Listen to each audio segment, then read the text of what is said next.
Las misericordias de Dios se renuevan cada mañana. Su voluntad es buena, agradable y perfecta. Bienvenidos a una nueva emisión de Vidas con Propósito, para volver a vivir. El que se enaltece será humillado, el que se humilla será enaltecido. Hola, buenos días, bienvenidos a Vidas con Propósito, para volver a vivir. Les saluda Oscar Plata y en esta semana continuamos la nueva serie de miércoles y viernes llamada Decisiones que liberan su vida. Y compartiremos hoy el segundo tema de esta serie: Decida ser humilde. Tú nos creaste con un propósito. Decida ser humilde, y como de costumbre está con nosotros el pastor Ángelo Becerra, pastor de la comunidad Vida con Propósito, Iglesia de las Asambleas de Dios de Colombia.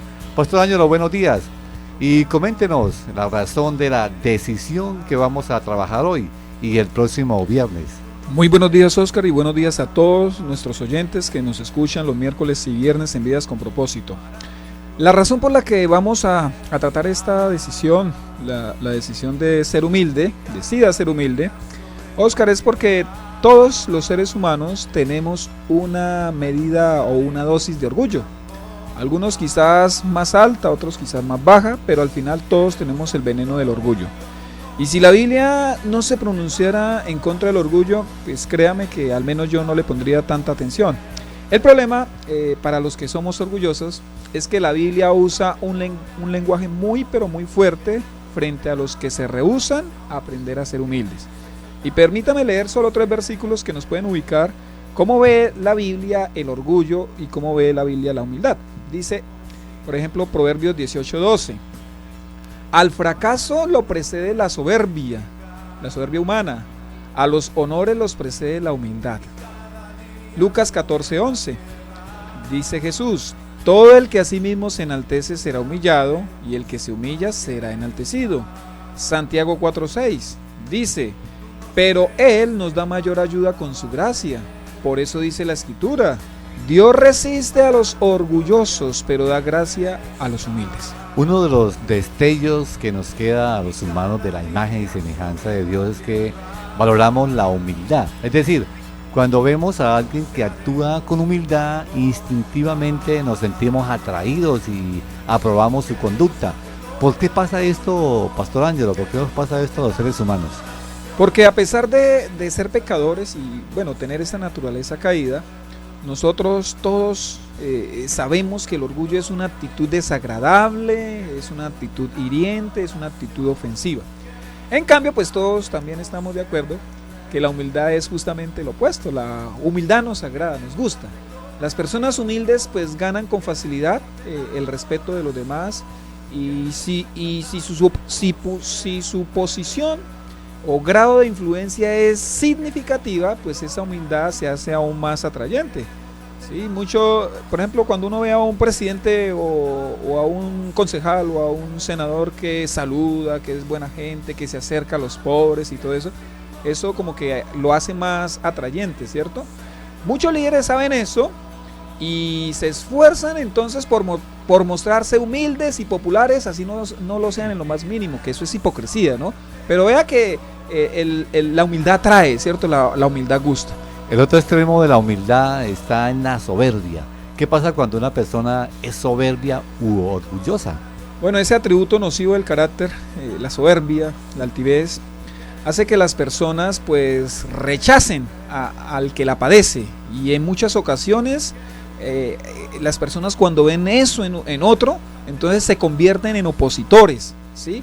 Y si quieren hacer algo, las personas como que de alguna manera le buscan meterle zancadilla o sencillamente oponérseles, no colaborar. En una sola frase, nosotros nos incomodamos frente a una persona soberbia, frente a una persona altiva. Es interesante que hace más de 3.000 años, Oscar, Salomón hubiese escrito líneas sobre la soberbia y sobre la humildad, que encajan perfectamente con los sentimientos que actualmente nos suscitan estas dos opuestas características. Hay muchos versículos, pero con el que hemos trabajado el día de hoy, dice Proverbios 18:12, al fracaso lo precede la soberbia humana, a los honores los precede la humildad. ¿Quiere decir que al orgulloso le irá mal y al humilde bien? Pues no siempre será la regla en este mundo de esta manera, pero al final, cuando todos estemos delante de Dios rindiendo cuentas, pues efectivamente así será. Bueno, y digamos que Salomón, al menos hablando de este lado de la gloria, hablando de este mundo, él nos asegura que el éxito o el fracaso están íntimamente ligados a cada una de estas características. Es como si Salomón nos dijera, si usted quiere fracasar, sea soberbio, si usted quiere que le vaya mal, sea altivo. O sea, digamos que ese es el mensaje de Salomón, pero si quiere triunfar, entonces aprenda a ser humilde, aprenda a ser sencillo. Así que la humildad es una cualidad que debemos desarrollar en nuestra vida. Pero Oscar, tenemos que aceptar que una cosa es saber lo importante que es la humildad o los beneficios que trae la humildad, y otra muy pero muy diferente es ser humilde, ¿cierto? Para lo primero se necesita mente, ¿cierto? Saberlo. Para lo segundo se necesita corazón, se necesita esfuerzo y se necesita intención, porque no es fácil ser humilde. Cuando las personas quieren pasar por encima de nosotros, cuando las personas nos ofenden y todo eso, ahí es donde cuesta ser humilde. Es como la generosidad, sabemos lo importante y beneficiosa que es, pero nos cuesta hacerlo. Como todos los atributos del Señor, los atributos morales que nosotros estamos llamados a imitarlos, lo sabemos, ¿no? Sabemos que es importante amar, sabemos importante que es el perdón. Saber no es complicado, el problema es practicarlos en nuestra vida. ¿Por qué la gente, a pesar de saber que es mejor ser humilde, no lo es? Bueno, yo creo que la razón es esta. Es mucho más fácil ser soberbio que ser humilde, aunque es mucho más benéfico ser humilde que ser soberbio, ya lo vimos. Es como, yo lo compararía como la ingesta de alimentos. Pues es mucho más fácil, mucho más rico, mucho más placentero consumir hamburguesas, ¿cierto? Comidas grasosas, comidas altas en calorías, condimentadas, azucaradas. Muchas salsas. ¿Cierto? Pero es más saludable ingerir frutas, verduras, proteínas con moderación. Eso es mucho más difícil, pero va a ser mucho más saludable. Por eso, Oscar y estimado oyente, es urgente que tomemos esa decisión de ser humildes, porque esa decisión es la que nos va a dar libertad de la esclavitud de la apariencia. El que es orgulloso vive en una cárcel llamada apariencia. El que es soberbio vive aparentando lo que no es. En cambio, el que decide ser humilde se muestra tal cual es. Él no tiene problemas con reconocer que le falta o que todavía no ha crecido como debiera haber crecido. Si yo decido ser humilde, ¿qué es lo primero a llevar a cabo para ser humilde? Yo pensaría que más que lo primero, o bueno, sí, lo primero, como base, llamar este principio como base, pues acudamos a Jesús, el único que fue capaz de decir, sin mentir, desde luego. Jesús dijo, aprendan de mí que soy manso y humilde de corazón. Impresionante, ¿no? Y él no está siendo jactancioso, ¿no? Él no está diciendo como un altivo, aprendan de mí que yo sí soy. No, él lo está diciendo con sinceridad. Esa es la realidad de Jesús. O sea, él sí puede decir, aprendan de mí que soy humilde, porque si alguien dice, yo soy humilde, ya deja de ser humilde. Sí, yo no le puedo decir, ¿quieren aprender a humildad? Lean el libro que escribí al respecto de cómo ser humilde, ¿no? Porque ya estoy siendo altivo. Pero Jesús no solamente dijo eso, Oscar. Jesús dijo, y encontrarán descanso para su alma. Es decir, en la mansedumbre y en la humildad de nuestro Señor Jesucristo encontraremos el tan anhelado descanso interior que necesitamos. Las personas orgullosas, las personas altivas, obligatoriamente quedamos ancladas a una esclavitud. No somos felices, no estamos en paz con nosotros mismos. Bueno, Jesús es nuestro modelo y maestro para aprender a ser humildes. Veamos entonces los aspectos necesarios para la vivencia de la humildad. ¿Qué principio debemos seguir a fin de ser humildes y parecernos a Jesús? Bueno, entonces en el próximo programa, con la ayuda del Señor, vamos a trabajar los principios. Y estimado oyente, yo le animo a que usted tome, como dice Gonzalo, papel y lápiz para que usted pueda tomar atenta nota. Primer principio, si usted realmente quiere decidir hoy ser humilde, sea equilibrado en su autoconcepto. así se llama el primer principio, sea equilibrado en su autoconcepto. Y permítame, les leo Romanos 12:3, dice así, está hablando Pablo: por la gracia que se me ha dado, les digo a todos ustedes, nadie tenga un concepto de sí más alto que el que debe tener, sino más bien piense de sí mismo con moderación, según la medida de fe que Dios le haya dado. Dos cosas nos dice aquí rápidamente, o tres cosas, que nosotros no debemos tener un concepto más alto, ¿cierto?, del que nosotros debemos tener. Lo segundo que nos dice es que al pensar en nosotros, debemos pensar ¿cómo? En forma equilibrada. Con equilibrio, en forma moderada, o sea, no sea altivo, ¿cierto? Y tampoco pues piense más bajo, ¿no? O sea, equilibrio. Y lo tercero que dice es que ese pensamiento debe ser guiado por esa fe que yo tengo en el Señor. Bueno, el autoconcepto, Oscar, es el concepto, es la imagen que nosotros tenemos de nosotros mismos, ¿sí? Un concepto por encima al real, pues nos convertirá en personas orgullosas. Un concepto más bajo nos hará tener sentimientos de minusvalía. Ay, no, es que yo no soy esto, yo no soy lo otro. Pues los dos extremos son muy, pero muy peligrosos. Los dos extremos nos van a causar daño, los dos extremos nos van a desviar del propósito de Dios. La expresión concepto más alto, que mencionaba aquí el apóstol Pablo, en el griego es la palabra hiperfroneo, y se compone de hiper, que yo creo que casi todos sabemos qué significa, que significa más alto, más grande, elevado, y froneo, que quiere decir sentir o pensar. Esta palabra da la idea de alguien que sus pensamientos y sus sentimientos son más altos de los que en realidad deberían ser. Y vea, hay gente así. Hay personas que, como dicen por ahí, se creen la última Coca-Cola del desierto. Hay personas que dicen, no sé qué haría él o ella sin mí, o mi único defecto era ser picado, ahora soy perfecto. Estamos en Vidas con Propósito en el día 1020 AM de Radio Primavera. Decida ser humilde es el tema que estamos tratando hoy, el próximo viernes. Bueno, como dice la canción, ¿no? La semilla más pequeña, la mostaza, la que no se espera tal vez nada, se convierte en la más grande de las hortalizas. Dios exalta a los humildes, a los pequeños, a los improbables, a los que no tienen como esa probabilidad de que sean usados. Como la humildad no es tan común, existen, Pastor Ángel, algunas personas que se han caracterizado por la humildad, digamos así, a nivel de la historia humana, pero no es muy común encontrar tanta gente humilde. Pero veamos cuál es el más alto ejemplo de humildad. Bueno, el más alto o el mejor ejemplo de alguien que tuviera un autoconcepto equilibrado, ¿sí?, es el Señor Jesucristo, y ya lo mencionamos. Él fue el único capaz de decir: aprendan de mí que soy manso y humilde de corazón. Y él no fue orgulloso al decirlo, porque realmente eso era cierto. Y menciono esto porque son muchos los que erróneamente han creído que ser humilde es menospreciarse y tratarse mal. Vean, había antiguamente una canción que decía: una llaga podrida era yo. En el cristianismo, eso es cierto, aunque usted se ría, Oscar. Y muchos cristianos pues la cantaban con cierto aire de satisfacción. Imagínense esa incoherencia, ¿no? Eso para nada es ser humilde. Por otro lado, hay personas que son desmedidas en cuanto a su autoconcepto y traspasan los límites. Ellos fácilmente se envanecen y creen que no hay nadie mejor que ellos. Cuando una persona piensa así de sí misma, pues está exponiéndose demasiado.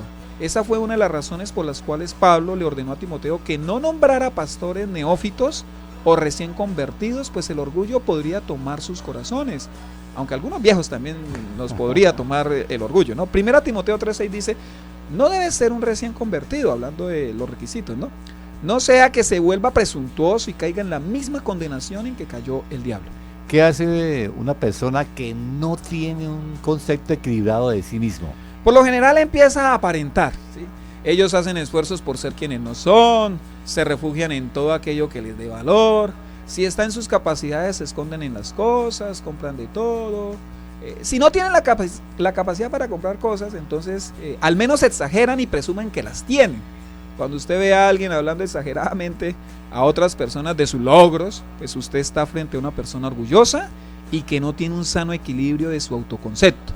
Él o ella pues tienen que inflarlo, tienen que demostrar lo que no son, tienen que demostrar que son más de lo que son. Él o ella sencillamente no se han de quedar atrás, tienen que estar a la delantera. Esa pues es una prisión muy pero muy triste de la persona que sufre de orgullo. ¿Quiénes están llamados a mantener equilibrado su autoconcepto? Oscar, pues todo, ¿cierto? El autoconcepto debe tenerlo equilibrado el niño, el adolescente, el joven, el adulto y el anciano. Obviamente los adultos, ¿sí? Los mayores debemos darle ejemplo a los muchachos, a los niños.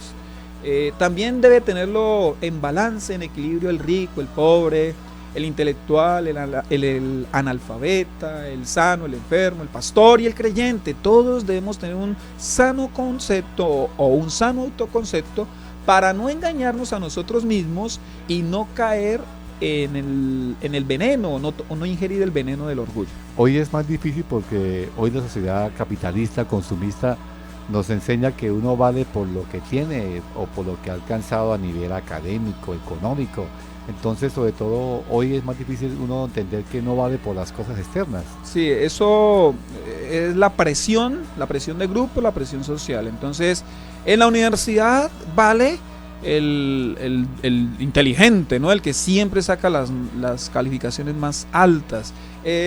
Digamos que en el mundo laboral el más importante es el mejor empleado. Y no estoy diciendo que tengamos que ser malos empleados. O malos estudiantes. Sí. Inclusive, Oscar, los estratos socioeconómicos de alguna manera como que tratan de influenciar el tema del orgullo y de la humildad. A veces las personas que viven en un mejor estrato se sienten de mejor sangre que los que no están en ese estrato. Nosotros tenemos que aprender a manejar eso. El problema no está en el estrato que yo vivo, el problema está en mi corazón. El problema no es que yo tenga dinero, el problema es qué hago yo con el dinero o el dinero cómo afecta mi interior. Nos veíamos qué hace una persona que no tiene un autoconcepto equilibrado de sí misma. Ahora veamos qué hace una persona que tiene un autoconcepto o un concepto equilibrado de sí misma. Le voy a contestar con la Biblia. Vea lo que dice Juan 13 del 3 al 5. ¿Sabía Jesús que el Padre había puesto todas las cosas bajo su dominio y que había salido de Dios y a Él volvía? ¿Qué sabía Jesús? Bueno, su realidad. Tenía un concepto de sí mismo claro, ¿cierto? Sigue diciendo Juan. Así que, o sea, porque Él sabía, así que es un conector, ¿cierto? Así que se levantó de la mesa, se quitó el manto y se ató una toalla a la cintura. Luego echó agua en un recipiente y comenzó a lavarle los pies a sus discípulos y a secárselos con la toalla que llevaba a la cintura.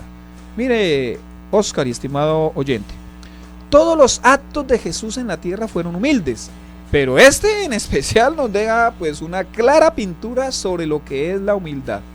El amo actuando como el esclavo, ¿sí? El Señor del universo actuando más bajo que las criaturas, ¿sí? Más bajo que los hombres que tiene al frente.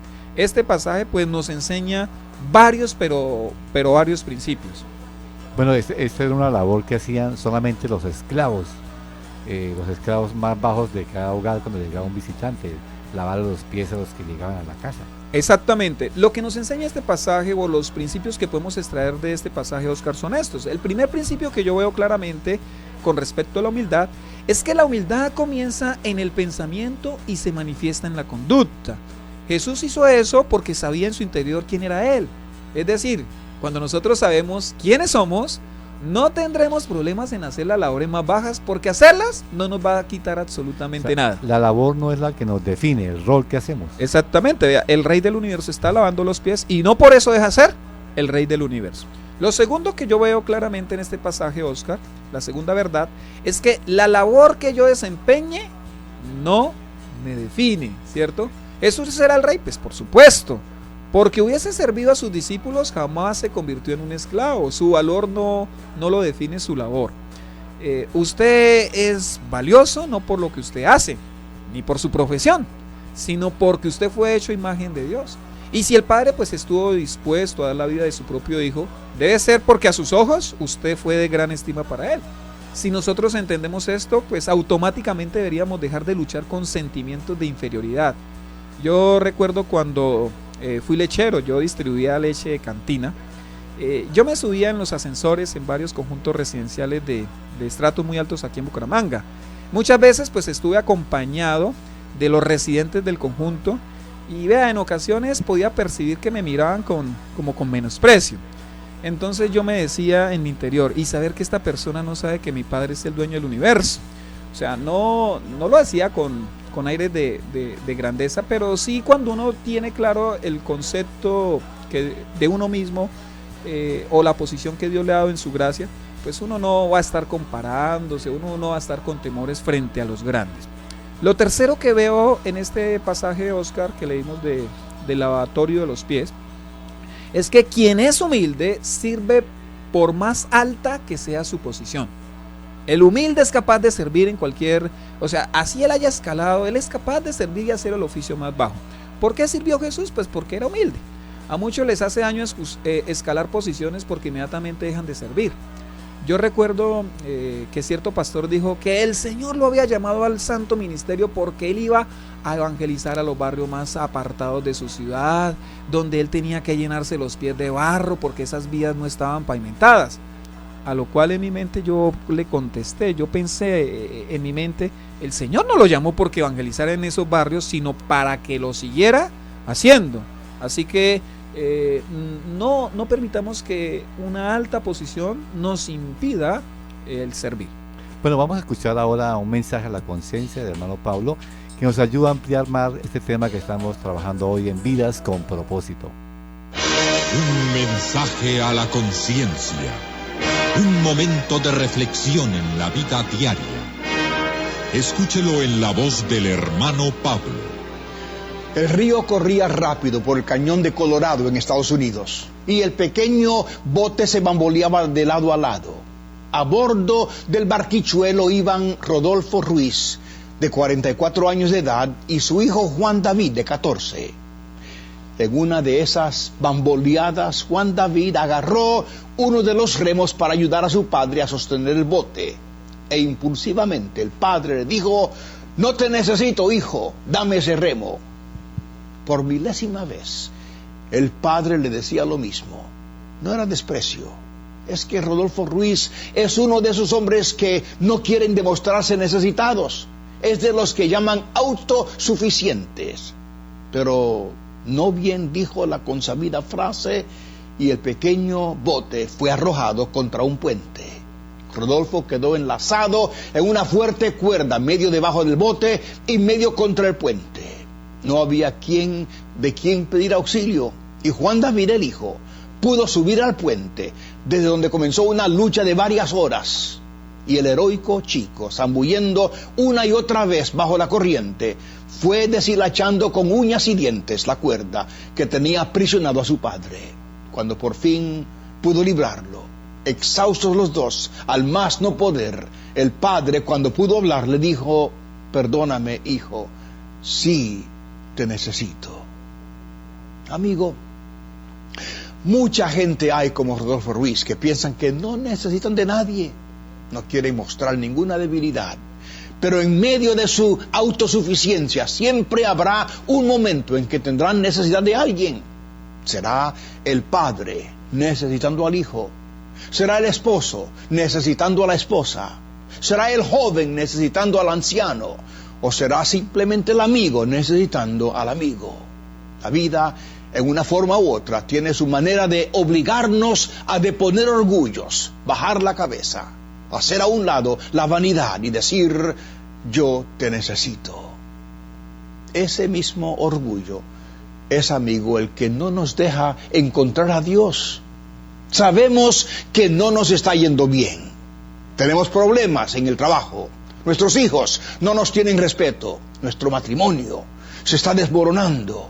El alcohol nos comienza a destruir y sin embargo no queremos buscar a Dios. Nuestro orgullo nos impide pedir su ayuda y sin Dios en nuestra vida todo nos va mal. Es tiempo, amigo, de deponer nuestro orgullo y en humildad decir: «Dios, te necesito, por favor ayúdame». El momento en que usted deponga ese orgullo, el momento en que usted declare su insuficiencia, el momento en que usted busque a Dios, Él estará a su lado. Invítelo a entrar a su corazón. Él cambiará su derrota en victoria. Él le dará una nueva vida. Él solo espera ser invitado. Deponga su orgullo, ponga a un lado su autosuficiencia y, amigo, ábrale su corazón a Dios. Estás escuchando Vidas con Propósito, para volver a vivir. Pastor Ángelo, ya que habla el hermano Pablo de la autosuficiencia, ¿habrá algún ser humano que no requiera de nadie, así sea el hombre más rico de este mundo? Ninguno, todos, absolutamente todos somos interdependientes, ¿no? Esa es una característica de la creación, de los seres creados, inclusive no solamente los seres humanos, ¿no? Los animales, el reino vegetal, todos, absolutamente todo en la creación depende de otros. Entonces, en ese orden de ideas, podemos afirmar que Dios, el Señor, es el único autosuficiente. Él no depende absolutamente de nada y de nadie. Él no tiene necesidades. Bueno, ahí le gané, Oscar. Él no tiene necesidades. Dios no nos necesita. Nos usa y nos ama, pero no nos necesita. Y eso es algo que nosotros debemos aprender para humillarnos ante el único que es autosuficiente, el único que lo puede llenar todo, que lo puede hacer todo. Él es el único. Y vea, tan sorprendente, el único que lo puede hacer todo y que es autosuficiente es humilde. Nuestro Dios es humilde. Nuestro Dios fue tan humilde que se hizo hombre. Por eso imitemos a nuestro amado Señor y Salvador Jesucristo, porque de verdad, nosotros ¿qué tenemos para enorgullecernos? Pues no, realmente no tenemos nada. Así que aprendamos a ser humildes y decidamos ser humildes. Estimados oyentes de Vidas con Propósito, el próximo viernes continuamos con la segunda parte de este tema aquí en el día 1020 AM Radio Primavera. Recuerde que usted también puede escuchar estos programas en cualquier horario del día o de la noche ingresando a nuestro canal en YouTube, colocando en el buscador de esta página Comunidad Vida con Propósito. Allí encontrará muchos de los temas que hemos compartido en este espacio. Gracias por escucharnos, nos vemos el próximo viernes y les deseo que tengan un día muy feliz.